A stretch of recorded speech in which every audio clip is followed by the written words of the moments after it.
नमस्कार, जोहार झारखंड देख रहे हैं आप और मैं आपके साथ रंजना रावत। बुलेटिन की शुरुआत बड़ी खबर से करेंगे और बात करेंगे सीएम हेमंत सोरेन पर झारखंड हाईकोर्ट में अहम सुनवाई की।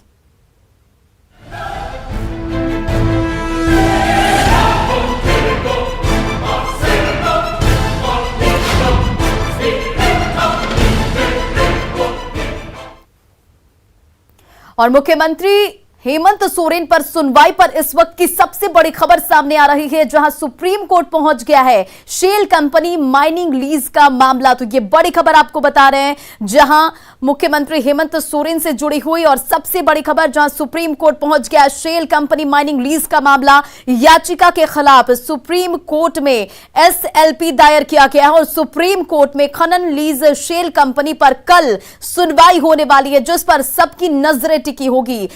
डीसी छवि रंजन पर भी हाईकोर्ट की कड़ी टिप्पणी सामने आई है और तीनों मामले में हाईकोर्ट में मंगलवार को सुनवाई होगी। तो बड़ी खबर आपको बता रहे हैं, आपको बताते चले कि मनरेगा मामले में हाईकोर्ट में सुनवाई होगी। तो यह बड़ी खबर, जहां सुप्रीम कोर्ट पहुंच गया है शेल कंपनी माइनिंग लीज का मामला और कल इस पर अहम सुनवाई होने वाली है, जिस पर सबकी नजरें टिकी होंगी। आपको बताते चले कि रांची डीसी छवि रंजन पर भी हाईकोर्ट की ओर से कड़ी टिप्पणी की गई है और तीनों मामलों में हाईकोर्ट में मंगलवार को सुनवाई होगी। का जो है वो डिफर हुआ है because mister Sibal has said कि वो जो है उन्होंने एक एसएलपी फाइल किया है सुप्रीम कोर्ट में, जो लास्ट ऑर्डर है उसको चैलेंज किया है। उसके बाद से जो है जो मेरिट पे बहस है वो मेरिट पे आज बहस नहीं हो पाया, इसलिए क्योंकि एसएलपी ऑनरेबल सुप्रीम कोर्ट में पेंडिंग नहीं, एसएलपी दो मामले में पेंडिंग उन्होंने फाइल किया होगा। हमको लगता है कि दो मामले में ही फाइल हुआ होगा, दो मामले साथ चल रहे थे, 4290 और 727। क्या मैटर है? और ये मैटर है जो शेल कंपनीज वाला था और था माइनिंग का मुख्यमंत्री जी का, उसके बारे में। तो ये सारे मैटर जो है वो अब ऑनरेबल सुप्रीम कोर्ट के पास है। कल सुनवाई होने की उम्मीद है वहां पे, जैसा मिस्टर सिब्बल ने कहा, हो सकता है कि कल सुनवाई हो। उसके बाद से इसको रखा गया, सैटरडे वर्किंग डे नहीं था, सैटरडे को ही माननीय न्यायालय इसको रख रही थी सुनने के लिए ऑन मेरिट, लेकिन वो उन लोगों का कहना है कि सैटरडे जो है एडवोकेट जनरल का कहना है कि वो उस दिन छुट्टी है, इसलिए उसको डेफर कर दिया जाए। इसको रखा गया है ट्यूसडे को। और हाईकोर्ट में आज की सुनवाई के दौरान रांची डीसी छवि रंजन पर भी कड़ी टिप्पणी की गई है और क्या कुछ कहा है हाईकोर्ट ने, सुनिए। इसका छवि रंजन का जो एफिडेविट फाइल हुआ है उसके बारे में कोर्ट ने दोबारा उन्होंने रिप्लाई फाइल किया था, काउंटर फाइल किया था छवि रंजन ने, उसको कोर्ट मानने से इनकार कर रही है, इसलिए कि उनका क्रिमिनल पास्ट है, उनके खिलाफ चार्जशीट सबमिट हो गया है, उनका क्वेश्चनिंग जो है वो भी डिसमिस हो गया है। इस पर माननीय न्यायालय का कहना है कि क्या एक चार्जशीटेड व्यक्ति राज्य सरकार को रिप्रेजेंट कर सकता है, क्या एफिडेविट फाइल कर सकता है। एक तो है कि उनका जो मामला है कोडरमा का वो क्लियर हो गया है कि भाई वो पीसी एक्ट का केस था। दूसरा ये है कि एसीबी को बोला गया है, एसीबी इसमें एफिडेविट जो है किसी कॉम्पिटेंट अथॉरिटी को ही करना चाहिए, ऐसा माननीय न्यायालय ने कहा है आज। और झारखंड हाईकोर्ट में आज सीएम हेमंत सोरेन से जुड़े माइनिंग लीज और शेल कंपनियों पर सुनवाई हुई। अब कल सबकी नजरें सुप्रीम कोर्ट पर टिकी है। आज की सुनवाई में क्या कुछ खास रहा, जानने के लिए सीधे चलते हैं रांची, जहां हमारे संवाददाता संजय कुमार सिन्हा मौजूद है। संजय, सीधा आपका रुख करना चाहूंगी। सबसे पहले ये बताइए कि आज जो हाईकोर्ट में सुनवाई हुई है, क्या महत्वपूर्ण बातें रही और कल जो सुप्रीम कोर्ट में सुनवाई होने वाली है, क्योंकि मामला अब सुप्रीम कोर्ट तक पहुंच चुका है, तो क्या कुछ कल खास रहने वाला है? देखिए रंजना, सबसे पहले आज जो सुनवाई हुई उससे पहले आपको थोड़ा सा 17 मई को जो पिछली सुनवाई हुई थी वहाँ लिए चलते हैं। पिछली सुनवाई में कहा गया था, जो आपको ईडी के जो वरीय अधिवक्ता हैं तुषार मेहता, उन्होंने कहा था कि मनरेगा मामले में 16 एफआईआर दर्ज किए गए हैं और मनरेगा मामले का पैसा चूंकि आपको इन्वेस्ट किया गया है सेल कंपनियों में, लिहाजा इसकी पूरी सीबीआई जाँच होनी चाहिए। इसी को लेकर आधार बनाकर जो है इन दो मामलों को लेकर के राज्य सरकार के जो वरीय अधिवक्ता कपिल सिब्बल हैं राज्य सरकार की ओर से, उन्होंने इस सुप्रीम कोर्ट में राज्य सरकार की ओर से एसएलपी दायर कर दी गई। लिहाजा सीएम जो हेमंत सोरेन माइनिंग लीज का मामला है और साथ में यह मामला सेल कंपनियों का मामला, दोनों को लेकर अब जो है सुप्रीम कोर्ट में एसएलपी दायर कर दी गई है। मामले की सुनवाई कल होने की उम्मीद है, कल होगी। और इसको जो 24 मई है 24 मई को झारखंड हाईकोर्ट में तीनों मामले की सुनवाई होगी। लेकिन एक चीज समझने की जरूरत है कि सुनवाई सुप्रीम कोर्ट में चूंकि कल हो रही है 2 मामलों को लेकर, अगर इस पर कोई सुनवाई होती है, कुछ फैसला आता है या इस मामले से जुड़ा कुछ भी होता है, तो 24 मई को जो सुनवाई होनी है झारखंड हाईकोर्ट में, उस पर थोड़ा बहुत फेरबदल हो सकता है। क्योंकि एक मामला अभी भी मनरेगा वाला जो मामला है, जो उसकी जो सुनवाई है वो हाईकोर्ट में पहले की तरह जारी रहेगी। एक दूसरा मामला जो समझना है कि राज्य सरकार की ओर से जो एक शपथ पत्र दाखिल किया गया था रांची डीसी छवि रंजन की ओर से, राज्य सरकार की ओर से बतौर उन्हें अधिकृत किया गया था, उस शपथ पत्र पर सवाल उठाया गया, जिससे कोर्ट ने कहा कि इस शपथ पत्र को कैसे माना जाए कि चूंकि एक मामला जो है पेड़ कटाई से जुड़ा मामला है, पेड़ कटाई से जुड़ा मामले में छवि रंजन जो है चार्जशीटेड हैं। और हालांकि बाकी संजय देखिए, यही सवाल मैं आपसे करने वाली थी कि आज डीसी छवि रंजन को भी लेकर हाईकोर्ट ने टिप्पणी की है, ये क्या पूरा मामला है? देखिए, आपको बता दें कि आप थोड़ा सा देखिए 2016 का यह मामला है, कोडरमा में पेड़ कटाई का एक मामला हुआ था। तो पेड़ कटाई के उस मामले में छवि रंजन पर उस समय अभी भी विजिलेंस का केस चल रहा है और आपको छवि रंजन ने इस पूरे मामले को लेकर क्वेश्चन याचिका दाखिल की थी कि मामले को खारिज कर दिया जाए, लेकिन झारखंड हाईकोर्ट से मामला अभी तक खारिज नहीं हुआ है और अग्रिम जमानत पर हैं। और माइनिंग लीज मामले में राज्य सरकार की ओर से रांची डीसी छवि रंजन को बतौर अधिकृत किया गया था शपथ पत्र दाखिल करने के लिए। इसी को लेकर याचिकाकर्ता के जो वकील राजीव कुमार ने सवाल उठाया कि जो व्यक्ति चार्जशीटेड हैं तो उनका शपथ पत्र उनकी ओर से दाखिल किया गया है। तो कोर्ट ने बाकायदा पूछा कि क्या एक चार्जशीटेड व्यक्ति राज्य सरकार की ओर से आपको शपथ पत्र दाखिल करने के लिए अधिकृत हो सकता है क्या? तो ये तमाम मामला इसी से जुड़ा है। चूंकि माइनिंग मामले में छवि रंजन ने याचिका दाखिल, शपथ पत्र दाखिल किया है, तो उसको लेकर के कोर्ट ने सवाल उठाए हैं। लेकिन सबसे अहम जो कल सुनवाई होनी है वो सुनवाई आपको होना है, आपको कल सुप्रीम कोर्ट में, चूंकि 2 मामले हैं, माइनिंग लीज का मामला है, सेल कंपनी से जुड़ा मामला है। जी चलिए संजय, इन तमाम जानकारियों के लिए बहुत बहुत शुक्रिया। अब कल सबकी नजरें सुप्रीम कोर्ट पर होगी, क्योंकि अब जो खनन लीज और माइनिंग का मामला है, शेल कंपनी का मामला है, वो अब सुप्रीम कोर्ट में पहुंच चुका है। इन तमाम जानकारियों के लिए बहुत बहुत शुक्रिया। बुलेटिन में बढ़ते आगे और अब बात करते हैं झारखंड में पंचायत चुनाव के दूसरे चरण के दंगल की।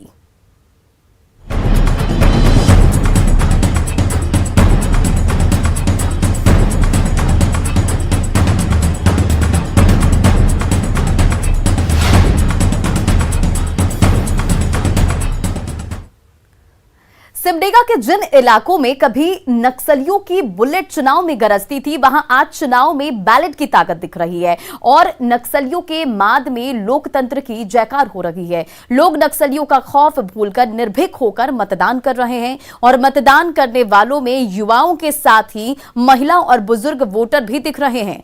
सभी वोट के जरिए गांव की सबल सरकार बनाने की इच्छा रखते हैं और नक्सलियों के गढ़ में वोटिंग के लिए बूथों पर पहुंचे लोगों से बातचीत की संवाददाता श्रीराम पुरी ने। लोकतंत्र के महापर्व का ये अवसर आप देख रहे हैं। इस वक्त हम सिमडेगा प्रखंड के पुरनाडी स्कूल पे खड़े हैं, जहां एक समय था जब उग्रवादियों का तूती बोलता था, पर अब समय बदला है, सरकार की नीति बदली है, पुलिस प्रशासन की नीति बदली है और आज लोकतंत्र की जय जयकार हो रही है और लोग कतार में खड़े होकर मतदान कर रहे हैं। आप देख सकते हैं बहुत आराम से लोग खड़े हैं और मतदान के लिए खड़े हैं, बारी बारी से अंदर जा रहे हैं और अपना मत का प्रयोग कर रहे हैं ताकि गांव की जो सरकार बने वो सबल बने और गांव का विकास हो सके। हमारे साथ एक व्यक्ति हैं जो वोट देने आए हैं, हम उनसे बात करते हैं कि पहले और अब में क्या अंतर है। हाँ बताएं।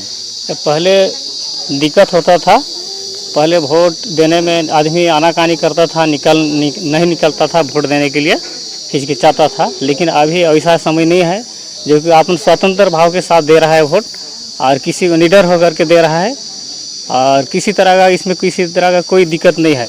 एक समय था जब उग्रवादी रोकते हाँ, उग्रवादी पहले रोकते थे, लेकिन अभी वैसा कुछ नहीं है।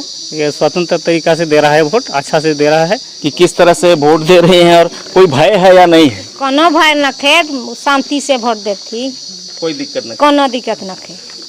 पहले डर लगत रहे? हाँ डर लागत रहे, अब कोनो डर न। ये तो मतदान बहुत शांतिपूर्ण तरीके से हो रहा है और लोगों में बहुत ही उत्साह है वोट के प्रति और किसी भी तरह का असामाजिक तत्व हो या उग्रवाद से संबंधित कोई भी समस्याएं अभी सामने नहीं आई है। सभी लोग सुबह से ही उत्साहित होकर, दोनों पुरुष हो या महिलाएं हों, कतारबद्ध होकर अपने जोश और उत्साह के साथ अपना मतदान की बारी का इंतजार कर रहे हैं। हम भी उम्मीद करते हैं कि जो गांव की सरकार बने वो गांव का विकास करे, इनका विकास करे, ताकि समाज आगे बढ़ सके। न्यूज 18 के लिए सिमडेगा से श्रीराम।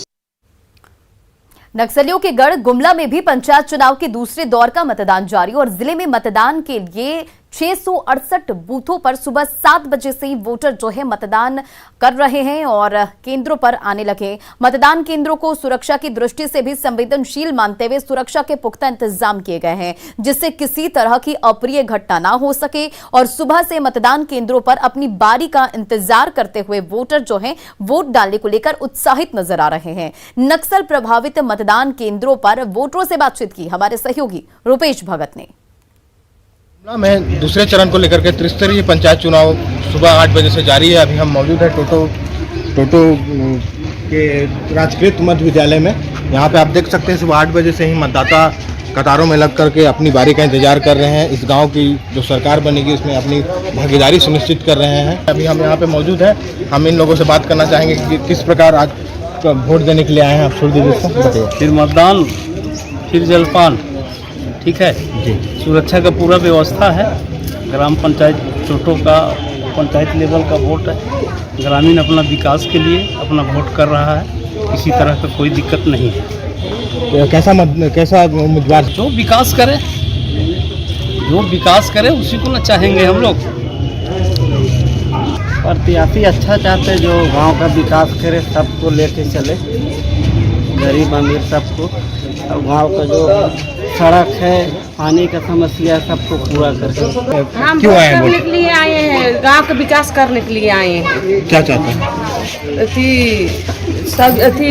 सबको देखना चाहते हैं। कैसा उम्मीदवार चाहते हैं?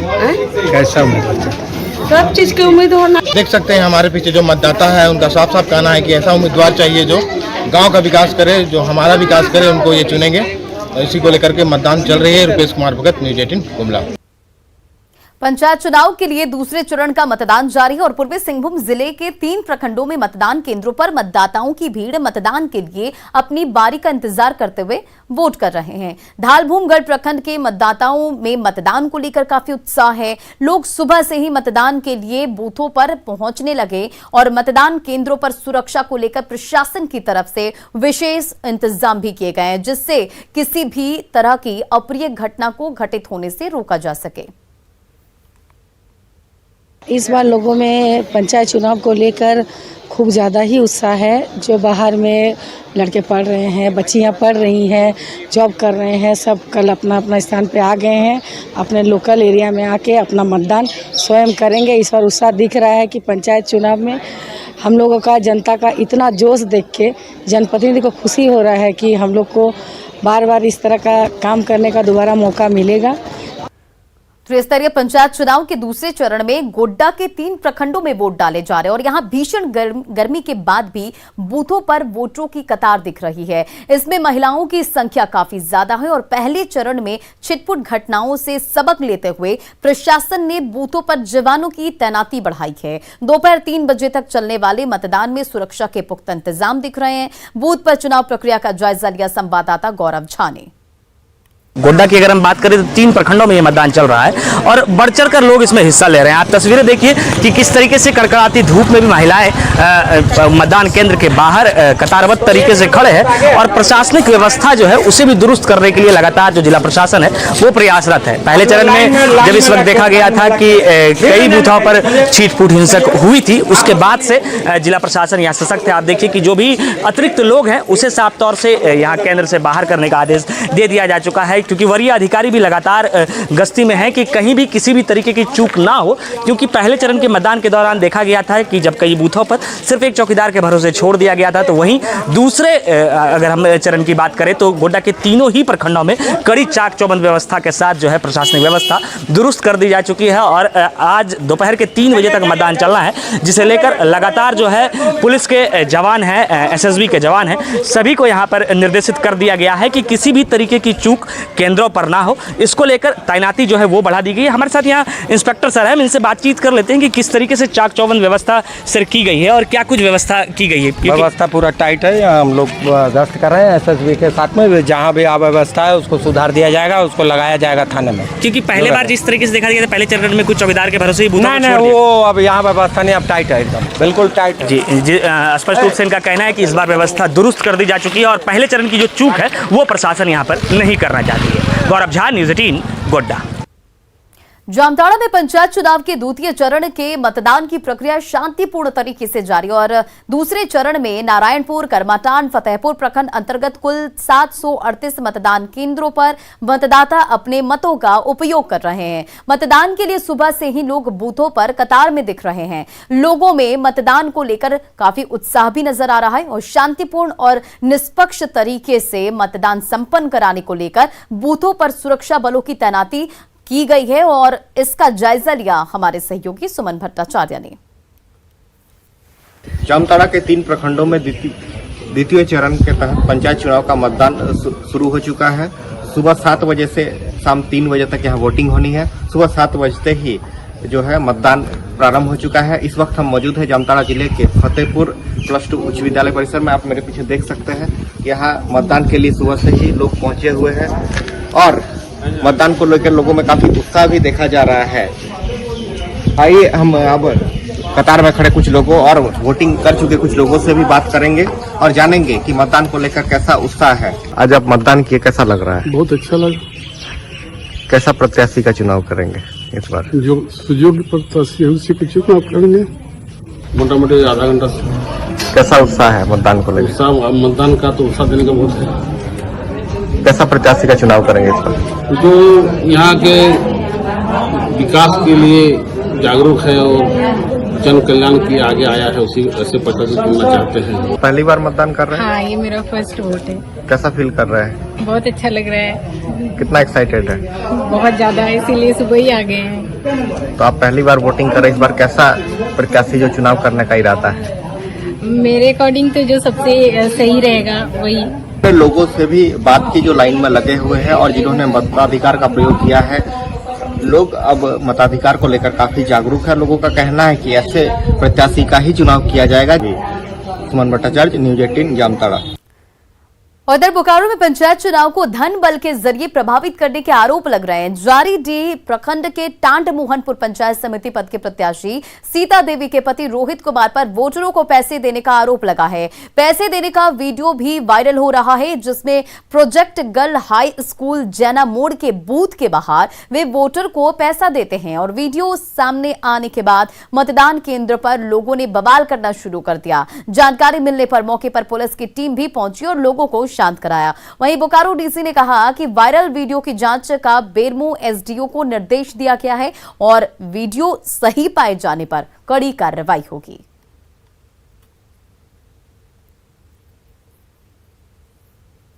के माध्यम से इस प्रकार का एक वीडियो हमें प्राप्त हुआ है।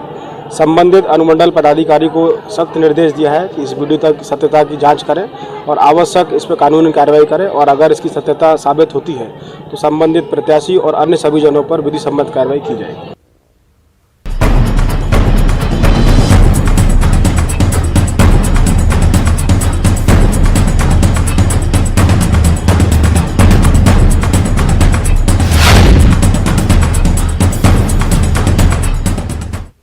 और फिलहाल इस बुलेटिन में इतना ही।